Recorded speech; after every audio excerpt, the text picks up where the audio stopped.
Nagpapansin na nga si Chelsea Manalo sa day 1, mas lalo na sa day 2 ng Miss Universe doon sa Mexico. At nagkaharap na nga face to face between si Chelsea Manalo and Ann JKN. At ang sabi ni Ann JKN, wow, ganito pala ang pagmumukha ni Chelsea. And ang sabi ni Chelsea din, oh, ganito pala ang pagmumukha ni Ann JKN sa isip nilang dalawa. Nakaharap na rin face-to-face si Chelsea si Raul Rocha. So, ang sabi siguro ni Raul Rocha, oh, eto pala si Chelsea Manalo from the Philippines ha. At ang sabi ng isip ni Chelsea siguro, oh, eto pala si Sir Raul Rocha, yung bagong partner ni JKN. Pero tumambad na ang totoong pasabog ni Chelsea Manalo. So, eto na siya ngayon at with the glam team ng Miss Universe. So makikita nyo talaga na lumabas talaga yung sinasabi niyang nagpipik na nga talaga si Chelsea Manalo.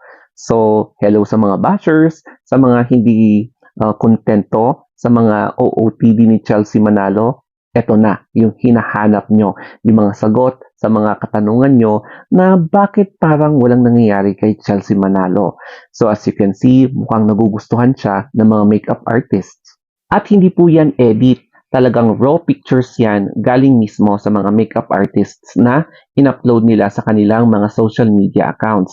Kaya kitang-kita nyo naman talaga yung effort tsaka yung natural na glorious aura ni Chelsea Manalo sa day 1 tsaka day 2 pa lang ng Miss Universe. Nakakalungkot kasi na lumalabas na naman yung toxic Filipino culture. Kasi ang mga Pinoy gusto nila bongga agad, pasabog agad. Yun bang hindi ba nila i-consider na pwede bang magpahinga muna, pwede bang magkaroon muna ng rest ang isang tao, hindi yung laging nape-please kung ano yung gusto ng mga toxic Pilipino, no?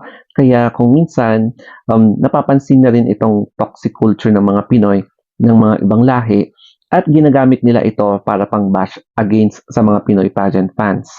May mga ibang fans kasi na nilalait si Chelsea dahil napaka-dry looking daw niya, especially during the arrivals.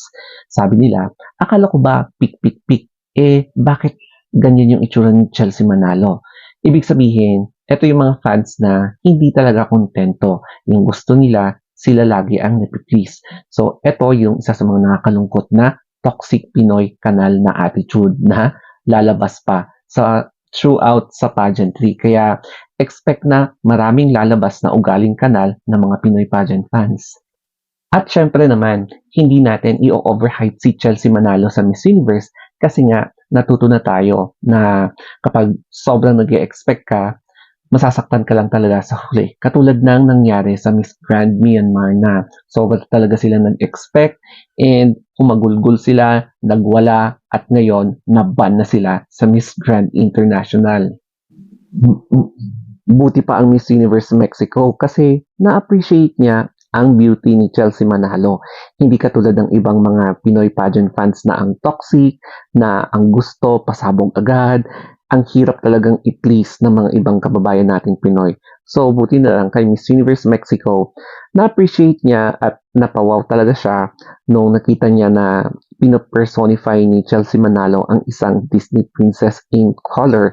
So, dito talaga siya na-impress sa mga Filipino na beauty queens na ang mga pinapadala talaga natin ay very diverse and hindi iisang hulma ng beauty yung pinapadala natin. Masaya naman si Miss Universe Peru na ka-roommate niya si Chelsea from the Philippines kasi nga karangalan talaga na maging ka-roommate ang isang Pilipino dahil beneficial ito para kay Peru especially in terms of popularity sa fans. So, ganun din naman ang Philippines kasi alam naman natin na medyo unti-unti talagang umaakyat yung kalidad ng mga pinapadala ng Peru sa mga international beauty pageants, hindi lang sa Miss Universe. So, makikita natin siguro na magiging fruitful ang kanilang relasyong dalawa as competitors. So, regardless kung competitor sila, masaya silang dalawa na magkasama sa iisang room. So, I hope na magkakaroon sila ng magandang friendship, hindi lang sa Miss Universe. Ang maganda kasi kay Chelsea is may experience na siya sa modeling, either in high fashion or in commercial na photo shoots.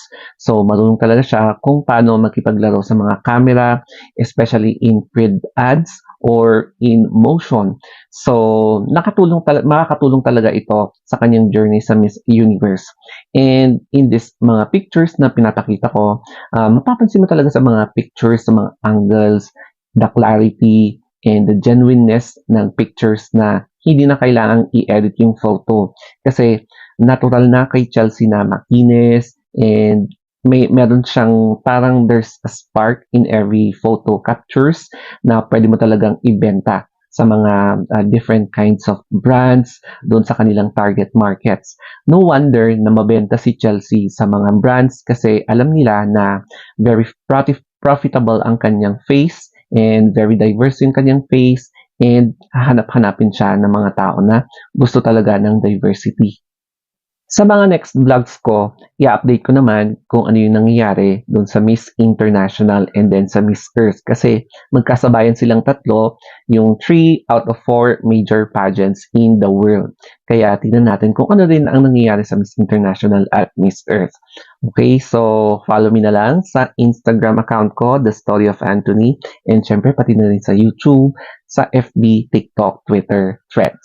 Okay, so thank you guys. Have a nice day.